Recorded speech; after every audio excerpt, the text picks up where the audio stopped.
Halloween is a festival that conjures up images of ghosts, skeletons, black cats, witches on broomsticks, and little costumed children scurrying about the neighborhood. Trick or treat! Oh my goodness! Hi there. And who are you? Vampire. Dracula's wife. While there are some people who may be concerned about the origins of Halloween and its focus on blood, death, horror, and the occult, to millions of youngsters across the nation, it has been adopted as a time to pursue scary fun.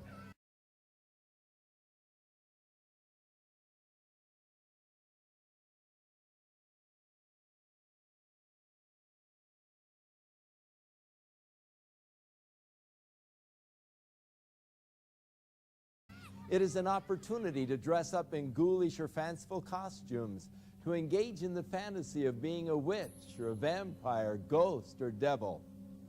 Eager trick-or-treaters solicit candy door to door or bob for apples at Halloween parties. Others brave haunted houses and horror movie marathons, while the more daring visit cemeteries at midnight, play with Ouija boards, and hold seances in an effort to contact spirits of the dead. One of the biggest promoters of Halloween is the public school system. School-sponsored Halloween-themed activities often include dances, costume contests, carnivals, and arts and crafts projects. Education officials admit that more effort is usually put into the celebration of Halloween than any other day, including Christmas and Easter. Is the stimulation of a child's sense of fun and fear all there is to Halloween, or is there more? For many entrepreneurs, Halloween is big business, a major promotional event used to bring in billions of dollars worth of revenue.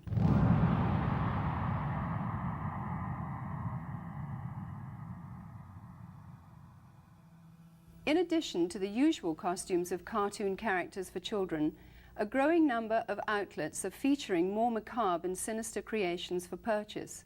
This one well-known department store chain will sell more than $500 million worth of Halloween paraphernalia this year. And that doesn't include revenue from the sales of trick-or-treat candy.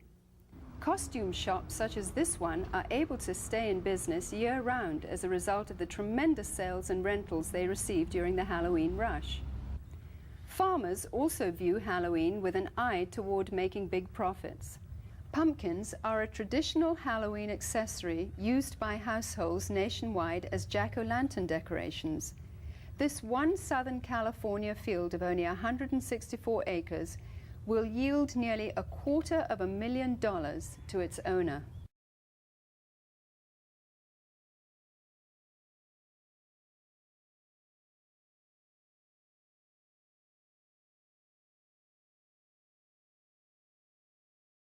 Halloween is manipulated by the promoters of horror movies and videos as a major marketing opportunity. While horror films used to be synonymous with B-movies and considered the conventional low-budget industry standby, today they account for nearly 20% of all of the revenue received by feature film producers and distributors. The success of the technical revolution in special effects has attracted serious film directors to produce well-crafted, elaborate horror productions. A recent visit to the Video Software Dealers Association exhibition in Las Vegas showed that the two biggest selling artistic genres were pornography and horror. Many of them hire practicing witches or Satanists as technical advisors who ensure the authentic reproductions and performances of rituals, sacrifices, spells, and curses. Hollywood is continuing to capitalize on society's growing craving for the occult and demonic.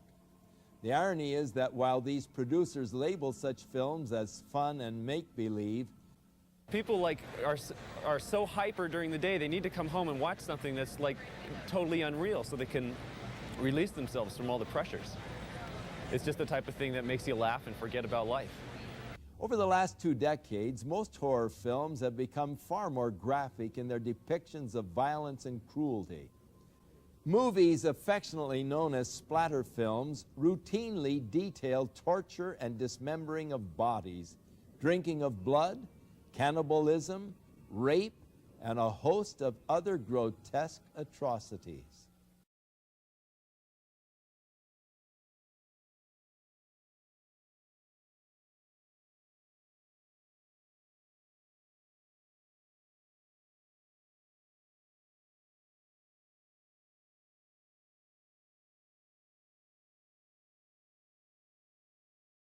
Well, we think it's pretty fun. A lot of people just like it because it's fun, it's wacko, it's not real, and so it's just the type of thing that people like to watch because you don't have to think reality when you watch it. When it comes to gore or splatter or any other particular genres, the justification lies in our Constitution. I don't feel anybody has the right to tell me what I can or cannot watch. Most of these films receive R ratings, which mean that children under 17 cannot view the film or rent the video without the accompaniment of an adult. Yet this precaution is seldom enforced, for 15 is the average age of those who see these films. While many producers claim that these gruesome spectaculars are merely fun and not dangerous to the psyche of our youth, many of the scenarios from the horror films are duplicated in copycat crimes which make for sensational headlines.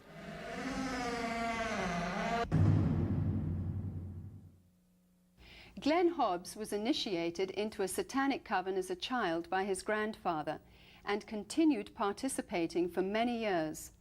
I recently asked Glenn about his involvement and the importance of Halloween to the occultist. Well, my involvement in satanic worship was, I was involved in it as a child. Of course, I was a generational Satanist, what they call a generational Satanist, and what that means is that my family was involved in it and their family before them. Now, my earliest rememberings of Halloween and some of the things that were involved was, it was a very dark time for me as a child. It was something that I didn't enjoy. Glenn, could you tell us about your involvement in any rituals at Halloween as a child? There was another little girl that was involved in the occult with me, and her name was Becky. Now, Becky was a different type of child. She was blessed to be a sacrifice. I was being blessed to be a high priest, where she was being blessed and born into the coven there to be a sacrifice. Now, we were in a ritual where we were married together. It was a marriage to the beast, and me and the little girl were married together, and there was a lot of sexual abuse that took place and a lot of blood that was spilt over us, joining us together. When do Halloween rituals actually begin, and what is the ultimate purpose of Halloween? Well, the ritual that I remember the most clearly began about the end of September. Me and the little girl, the one I mentioned named Becky, the abuse was very concentrated at that time. We were taken into several rooms where our clothing was removed. We spent the next couple of weeks in a kind of a shack where a lot of rituals went on, where a lot of animals were killed. They summoned Lucifer and his spirit to come and possess me, and so that I would be blessed to take over the position of the high priest at a certain point in time. Now, Halloween night, they had again put me and the little girl in the back of this van, and we again drove off, which seemed like for a long time. We were drugged once again, and we finally came to this stop. They took the little girl out and they left me in the van. I could hear a lot of commotion that was going on outside. People that were screaming and yelling, and this low murmuring and a moaning noise that was going on, like some kind of a low chanting noise that was going on. So I knew in my mind there was some type of a ritual going on, because I'd heard that many times before. You know, it was real common to see people fall on the ground and convulse and go into convulsions during rituals and stuff with the demonic presence that were around. And finally, a woman came to the back of the van and she said, "It's time to go." And she brought me out of the van, and I could see that there was just a lot of people around. Some were dressed in dark brownish kind of robes with hoods over them. They took me up and they led me up to this stone altar.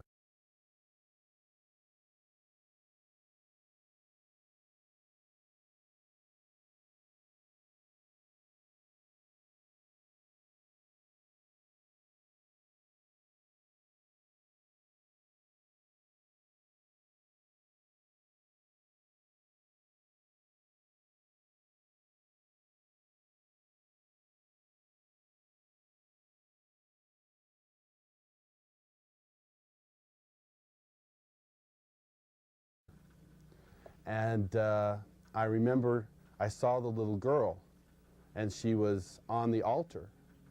Now, at first, you know, I just wondered what was going on, because you never knew. I mean, they used the altar for a lot of different things. They could have just been sacrificing an animal over, could have been a sexual abuse from the high priest onto her. You know, it was a hard thing to know for sure. Well, they ushered me up to the altar, and I could see that they had bound her feet. They had her feet spread apart, her legs, and they had bound them to the ends of the altar, and they had taken her arms, which were laying out this way, and roped them to the altar, which had little kind of like hooks, which they could bind the ropes around.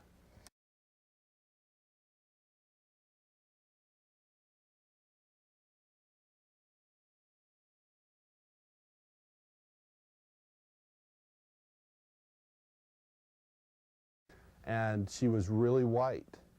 I remember seeing her, and she was just real pale and real white. And I noticed that they had slit the bottoms of her feet and her wrists. And they were taking the blood that was running out of those areas and putting them into chalices.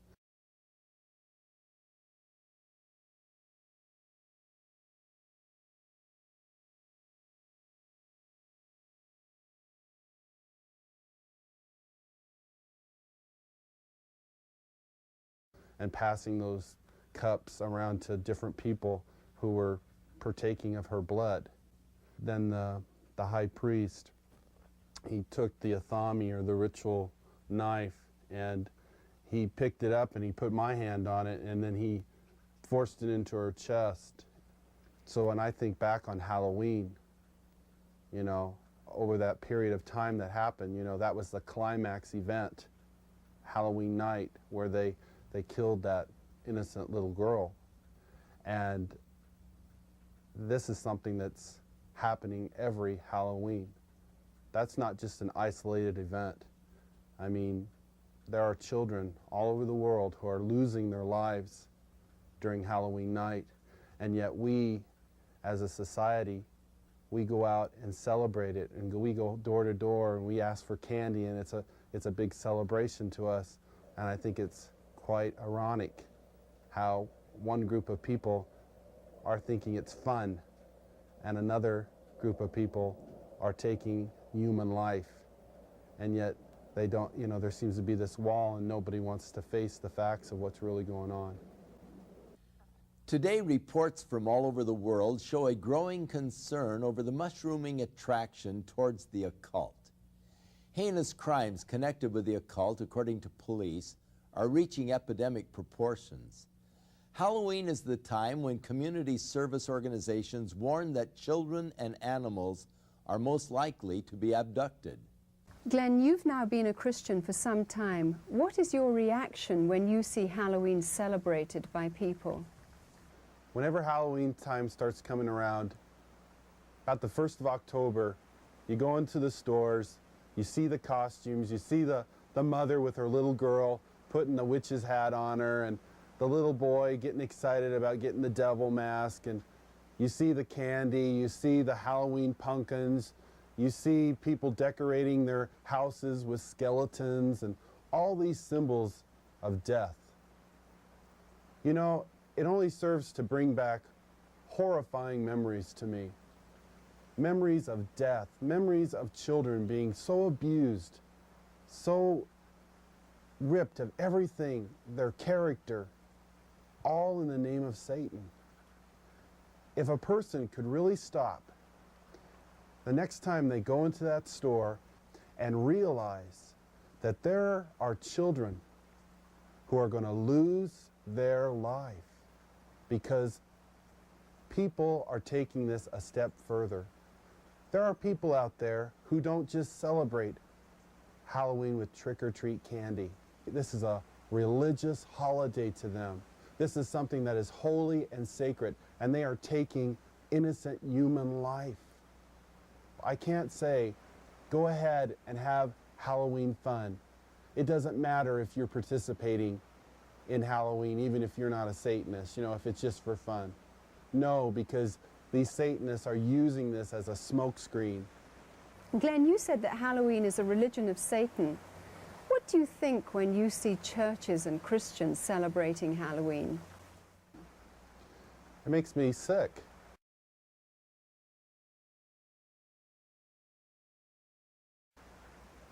That the Church of Jesus Christ would take on this horrible demonic thing that is happening in our world. Christians should be the ones who are standing up against this. Christians should be the ones who are saying these terrible things are happening and we want to stand against this. Churches should not be having these Halloween parties at all. They should be coming together as brothers and sisters in Christ, binding together and coming against these dark forces, praying for these children that God will spare their lives, that somehow God will intervene and save these children. Whether the public chooses to believe in the frightening growth of Satanism or not, the fact is that a highly organized network of Satanists are operating in America and Europe today. They seem to be respectable members of society and are integrated into all professions and walks of life. We go now to a special report from noted author Hal Lindsey, who is on location at a site known to be used for satanic rituals.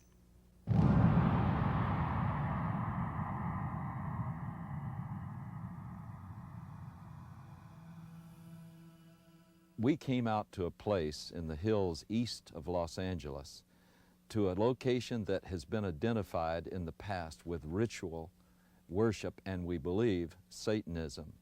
Frequently, this site has been discovered with candles that had been used in ritual, and you can look at some of the artifacts we found here today: upside-down crosses that were put around, bones that are scattered around here, and various satanic symbols, but also something disturbing in the light of what we'll be talking about in the future, and that is the diaper of a very, very small baby.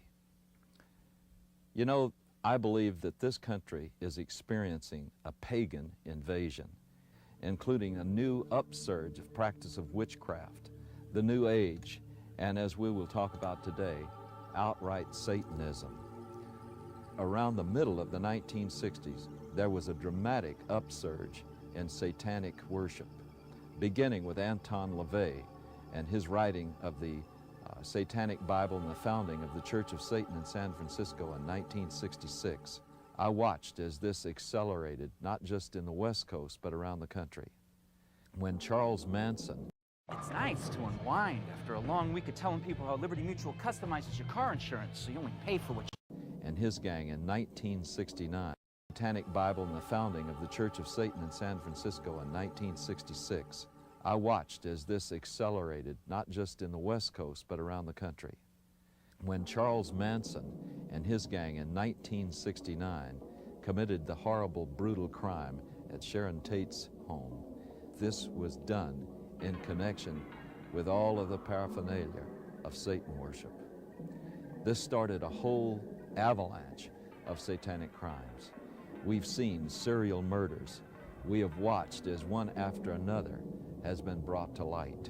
Many murders where satanic symbols have been discovered, the pentagram, 666, and all sorts of things of this nature were done. But more distressing, we have found all over the country reports that there are animals that have been mutilated in a very skillful and specific style that shows that they were ritually offered as sacrifices.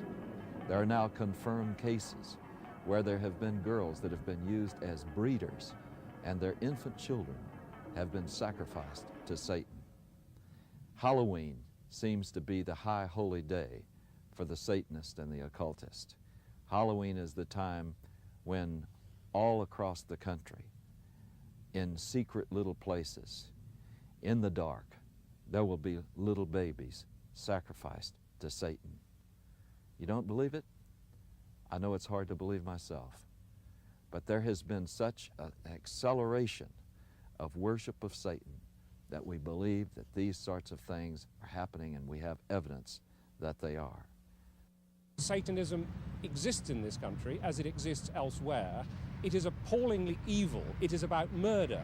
It is about child abuse. It's about sexual abuse. It is no joke and must be taken seriously and must be dealt with.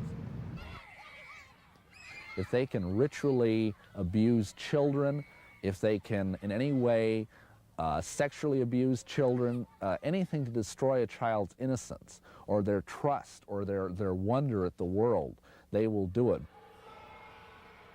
The most tragic stories that I've ever heard are where a child has told people what's been happening, and the adults have said, "Don't be stupid, that doesn't happen in this country, you're making up stories, you're lying."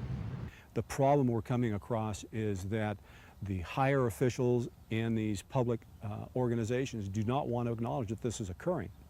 We need to lift that veil of misunderstanding and saying, hey, this is a crime to be dealt with. It's the crime of the 90s. It's not going away. Satanists want to recruit. We know that it's been going on for many years. This is not new, but their arrogance and their outwardness about the way they recruit is becoming unbelievable. Sometimes they'll simply suck them in through the local high schools, sex and drug parties.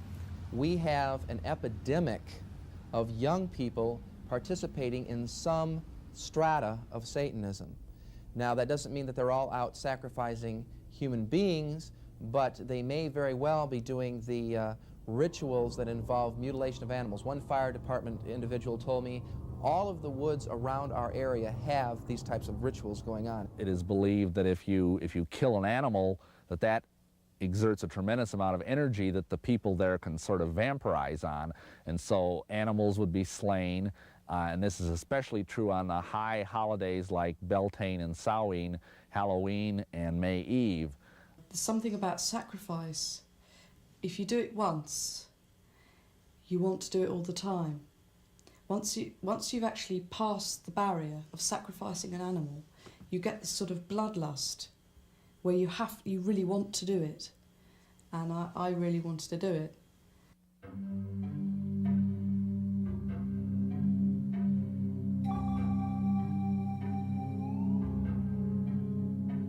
This lady in a black robe came forward with this little baby, and at first I didn't realize it was a real baby, and she just laid it on the altar. It was breathing, but it wasn't crying. And then the high priest just took the athame, or the ceremonial dagger, and just cut the baby's throat and caught the blood in a chalice. At that point, I was staggering, reeling. I thought I was just going to throw up. I just couldn't believe it. But by then, I was so scared that I just stood there. And then when I was led forward, I thought, this is it. It's your turn. They're going to kill you. And I was lifted up onto the altar. Now, I at that time was still in white. It was part of a sacrifice known as the sacrifice of the White Virgin. And the same blood that had come from the baby was daubed all over my body. Then the high priest raped me. And I think at that moment, I was just, the fact I was still alive went through my mind. I thought, you're still alive. I then had to sign in blood a parchment stating that I would never ever reveal what had happened in a covenant. If I did, I would die. Are human beings being sacrificed? Yes, they are. There's a lot of things that I would look for to make a determination on a ritualistic crime. It could be marks that are found at the scene. It may be things like a pentagram. It may be an upside-down cross. It could be, again, the number 666. It could be a loss of blood in the body, certain parts removed in a certain manner. They're victims. Some are targeted for specific reasons. One, because they wouldn't join. Two, because they did join and they want to drop out. Some of their victims are themselves. They voluntarily do it. In many satanic groups, a mother will be asked to sacrifice her own child to Satan, and she may even, in fact, be ritually impregnated to do that. She may even specifically have been impregnated, and then when the child is born, they never register the child as being born, and they kill it in a very horrible way, and sometimes the mother herself is actually asked to do it. Some of you may not even believe what you've just seen. You may believe that this is just something that's aberrational and that it just doesn't reach the mainstream of America. But just think about some of the headlines we've had recently. The case in Matamoros, where a group in Mexico were practicing human sacrifice, where they kidnapped and actually sacrificed several innocent young people. And think about the Night Stalker case here in Los Angeles, with Ramirez brazenly flashing the satanic symbol and saying, "Hail Satan," and holding up his palm with a pentagram in it. And yet Ramirez was convicted of some of the most brutal crimes that we've ever seen in this civilized society. One case where he caused the woman to say, "Hail Satan," while he was raping and sodomizing her alongside of her husband, whom he had already murdered. These are things that were done as a result, I believe, of getting involved in Satanism. The real Satanists, the hardcore Satanists, are involved in criminal activity, and for that reason they are going to try and look as normal as possible, the better to be able to deceive you. They're doctors, they're lawyers, they're teachers, they're oftentimes people who are in positions of great influence over small children.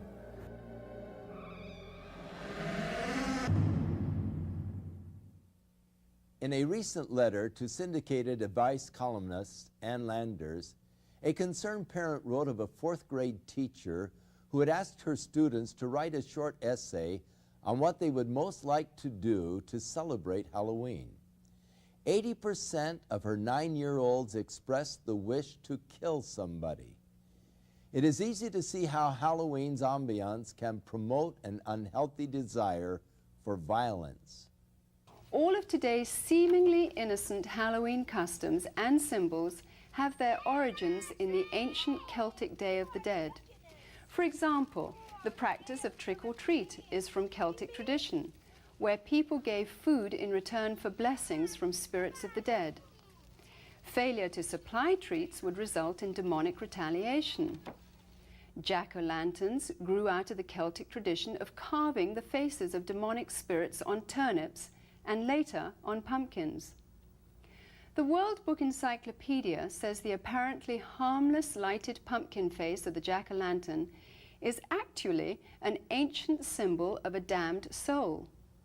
Candlelit pumpkins, or skulls, at a home signified that the occupants were sympathetic to Satan and would therefore receive mercy by spirits and trick-or-treaters on their Halloween rounds.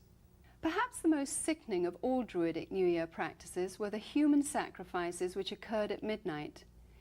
Adults and children alike would be thrown into huge fires while the celebrants danced around them in demonic fits of abandon. By morning's light, only ashes and bones would remain. These were called bone fires, which is where we get the tradition of bonfires today. The Druids believed that black cats were reincarnations of the evil dead and were possessed with supernatural power and knowledge. Bobbing for apples was part of the Druidic New Year sexual divination ceremony of fertility. The broomstick and witches' hats were originally considered phallic symbols. When used in the rituals of witchcraft, these objects supposedly transform the sexual energy released during orgasm into psychic energy. By understanding the pagan origins of Halloween, we can no longer claim ignorance. As parents, we are called to a sense of responsibility and must decide whether to allow our children to participate in occultic celebrations which glorify the powers of darkness. Deuteronomy chapter 18 spells out God's position concerning man's participation in divination, sorcery, or communicating with the dead. Verse 12 states that whoever does these things is detestable to the Lord. By participating in the customs of Halloween, whether in fun or ignorance, we are continuing in practices which have been consecrated to Satan. People who love the Lord should stand for separation from these things and not compromise. Christians can gather together at Halloween and use the night to educate themselves to the dangers of paganism and to take the opportunity to pray and wage spiritual warfare against the powers of darkness in their community. It can be combined with a time of worship, praise, and thanksgiving to our Heavenly Father for victory over Satan, death, and hell. Many of the people appearing on this program got involved in the occult because of a desire for divine-like power. The source of occult power is Satan. It is deceptive, exploitive, and will eventually fail to deliver on its promises. And there is always a hidden and heavy price to pay. The power God offers mankind, on the other hand, stems from a personal caring for that which He created. If you don't know God, but would like to experience His life-changing power, then recognize that Jesus Christ wants to be the Lord and Savior of your life.